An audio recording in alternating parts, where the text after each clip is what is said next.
or to agree to support actively an Israeli strike against Iran. So Bush, the non-decider, I'm beginning to feel in the end is a plus for world peace, because it means that he's less likely to go along with his bad conscience, with the devil on his left shoulder, if you will, in the end. And of course, that's, there's no guarantee of that. I'm just suggesting that, in the end, I think the chances are less than 50-50. Yeah, well, that's good to hear. I got to tell you, I resent the idea that, all my alarming debunking and hair on fire, freaking out about these lunatics and their plans for turning the entire Middle East into one giant fireball of death and pain, is actually just me amplifying propaganda that's meant to scare the Iranians on the eve of so-called talks, or talks that were going to be held but never turned out that way or whatever. But that's not my role in the world, is to amplify bullshit for this administration, I hope. No, of course not, and I think you're perhaps overstating intentionally. I hope you're overstating intentionally your fear of that, because as we have talked about many times on your show, despite the fact that certainly the Bush administration is interested in having, sort of fear-mongering be amplified for their own reasons, at the same time, we know that there has been serious debate within the administration over a proposal to attack Iran. So that it is not simply a matter, it has not been and is not simply a matter of sort of amplifying fear-mongering for the interests of the Bush administration itself. There is a substantial danger of the Cheney side of the administration prevailing in the end. The game is not over, and Bush is an unpredictable character. There's another side of Bush, which is that the last person who gets his ear tends to be able to persuade Bush. And so, if when the chips fall, Vice President Cheney is the last person who talks to him, that there's always a danger that he will somehow prevail. Yeah, it does seem kind of strange that we would really be on the eve of a war where the case is just as thin, maybe even not as credible as the case against Saddam Hussein. I mean, you can't even say that the Ayatollahs murdered hundreds of thousands of their own people or any kind of thing like that. Absolutely. I mean, the fact is that the intelligence community was bamboozled, or certain individuals in the intelligence community were bamboozled on the Iraq issue, and went along with the right-wing ploy on the non-existent Saddam Hussein nuclear weapons program. So, the present situation is completely different. I mean, the intelligence community is very clear that Iran is not at this point in a nuclear weapons mode, and has even said we can no longer state that we are certain that Iran even wants to have nuclear weapons. It's a very, very different situation. There's really no case to be made on an objective basis, or even to be able to cite the subjective views of the intelligence community on behalf of a war policy in the case of Iran. Well, it seems like the American people are so tuned out that if they just hear Iran danger and it looks like we might have to have a war against them or something, they might just go with that and not really look into it or try to get into it the way they did in the run-up to the Iraq War. Well, I think that statement certainly seems to apply to Congress, which appears to be brain dead on this issue, and yeah, afraid so. With very few individual exceptions, unable and unwilling to stand up and say, this is unacceptable. And the American people, unfortunately, are a passive spectator to this issue, as they are in all cases of war and peace. Only a small minority is ready to actively oppose war, and the vast majority of Americans may have, sort of doubts, fears, but are incapable for, understandable reasons in a way, of really taking a stand which is going to prevent a war. So, you simply cannot count on the people to be able to prevent this from happening. Could you give us your comments? You're a historian as well as a journalist on these detailed issues.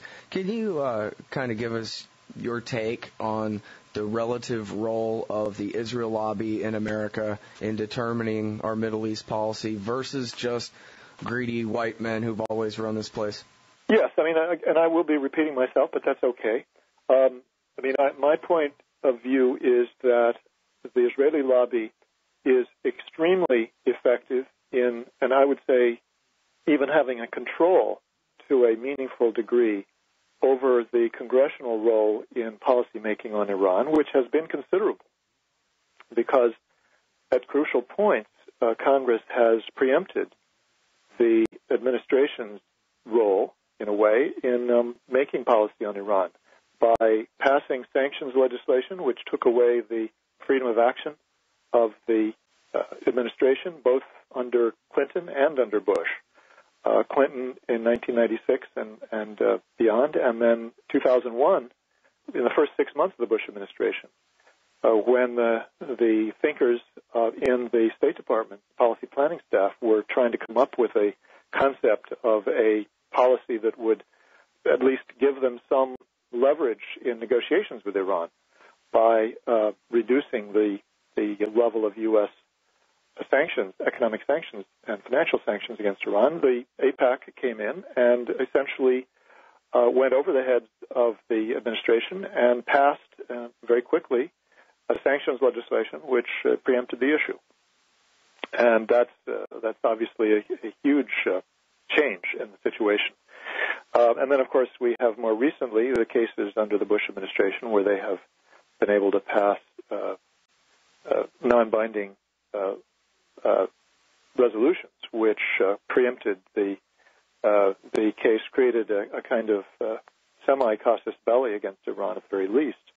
And now they're in the process of doing that again with the non-binding resolutions that would call for basically what I have called a blockade of Iran, even though they deny that.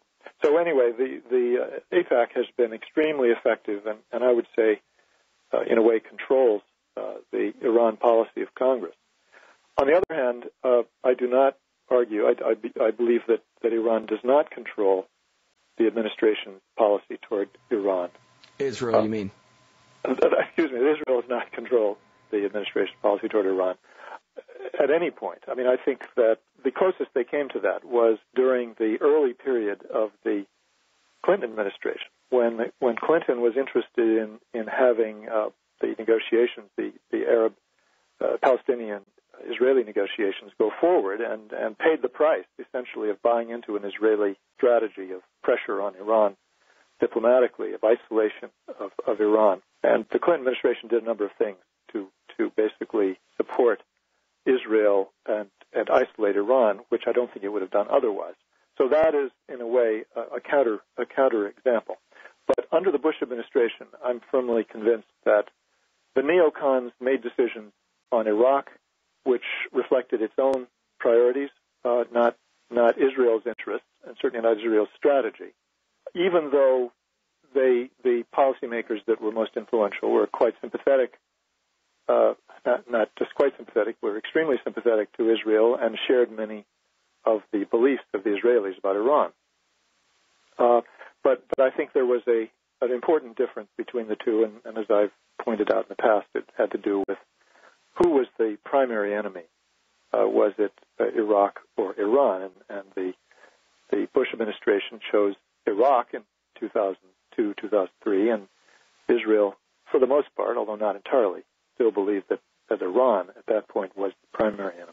Now, they sure helped anyway. Once they saw that, okay, Iraq is first, they said, okay, but you have to promise, and this goes back to the fall of 2002, Ariel Sharon said, you have to promise that Iran and Syria and Libya are next.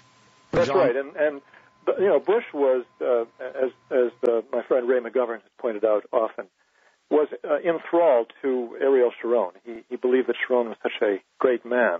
He worshipped him almost, it seems. And, he was inclined to take Sharon's word very seriously. And I think, he was quite, sympathetic to Israel's case. But again, Bush, the non-decider, was never ready to commit to an Israeli position, to what the Israelis wanted the United States to do. He was I think he was keeping his options open at every stage.